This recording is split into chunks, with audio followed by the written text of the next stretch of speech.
Kevin, should we start by talking a little bit about your career? How did you get started in finance? Well, as a young man, I thought I wanted to do finance, but it wasn't until I went to business school at Columbia in New York, where that's pretty much what you're going there for. And so when I graduated from Columbia, I entered into trading, and I've been there for the last 30 years. Very nice. Yeah. And how did you build your career in finance, and particularly in PE? Well, in the beginning, it was primarily equities. That's how I entered into managing a P&L. And that eventually evolved into private equity, which then evolved into this strategy. And so this strategy that we've been involved in, which is late stage venture, I've been doing that for about a third of my career. And you're now based on the West Coast of the US. Has that always been the case? No, I was born in New Jersey on the East Coast. I spent about 15 years in New York City. I spent about 3 years in London. And then it wasn't until 2009 that I moved to the West Coast. So how did you meet Christian Manafo? Christian, we were looking for a chief investment officer for the fund. The fund was about 6 or 7 years old. This is the US flagship fund that we manage. And we needed a chief investment officer. We hired a search company. We looked at about 30 different candidates before we finally settled on Christian. He ticked all the boxes that we were looking for, and it's been a great partnership. So how come you moved the strategy to Liberty Street? The strategy originally was at a company called SharesPost. SharesPost had a platform that facilitated transactions in late stage venture, so it was a great place to start a strategy like this, but a very difficult place to actually distribute 40 Act funds. So we started looking for a new home where we were looking for somebody who had the experience that in distributing 40 Act funds, and Liberty Street was a really good fit for us. So we ended up moving back in December of 2020. And looking at all the investments you've made, is there one that stands out as perhaps being the best? Well, of course, we love all of our investments. Everyone has a story. I would say there's a couple that really stand out, but maybe one is a company called Marqeta. It's a payment company. During COVID, a lot of different sectors had inflated valuations, and Marqeta was no exception. We bought that company around $2. It went all the way up to $13. We sold some. Went all the way up to $40. We sold some more. Eventually, it went public, and we sold the balance of the shares in the mid-20s. That was a good investment. Sounds it. And I suppose you know what's coming next. What would you say has been your worst or most disappointing investment? Well, I'm gonna stick to what the worst investment was in this particular strategy, because I have a 30-year career, and there's been lots of ups and downs. But in this strategy, the worst investment was probably a company called Sungevity, which was a solar company. Back in 2016, when Trump became president, everybody thought he was going to be going after clean technology.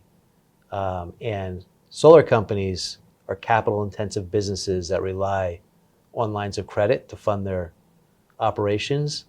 And so those lines of credit got cut off. So the majority of solar companies that were relying on those lines of credit went bankrupt. And that's what happened with Sungevity.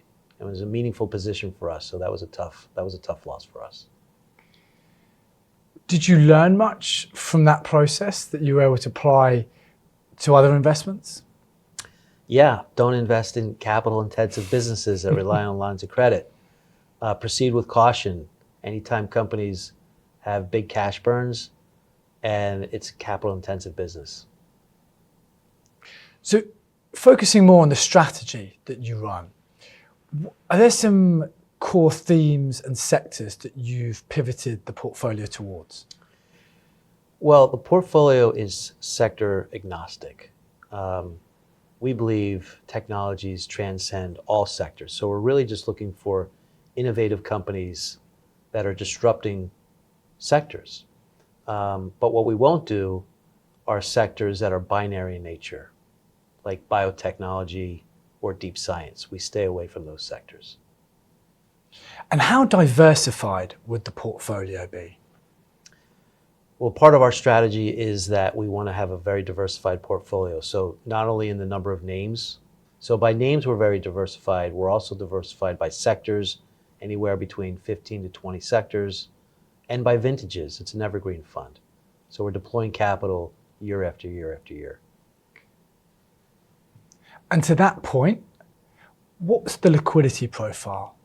It's a semi-liquid strategy. So every quarter, we allow 5% at a fund level for liquidity. So that may not seem like a very liquid strategy, but when you're looking at private equity or venture, which have 10 to 15-year lockups, it's actually very liquid. So how quickly is the capital deployed? Well, you have to remember this is not public equity, which settles T+1. This is private equity. And a private transaction settles anywhere between 30 to 60 days. That being said, we have anywhere between 5 to 10 transactions in process. So as the capital is coming in, we always have deals to deploy capital pretty quickly. What are the differences in expectations around the returns profile in private markets compared to those in the public sphere? Historically, private equity returns have outperformed public equity returns. Obviously, during a certain period of time, one is going to outperform the other. But in the long run, and typically we'll look somewhere between 10 to 15 years, you'll find that private equity does outperform public equity. How does the pipeline for deals and the opportunity set in terms of your investable universe look? The investable universe looks great. We see about $10 billion of deal flow a year. Now, keep in mind that 50% of that is not compelling, but we have to review that.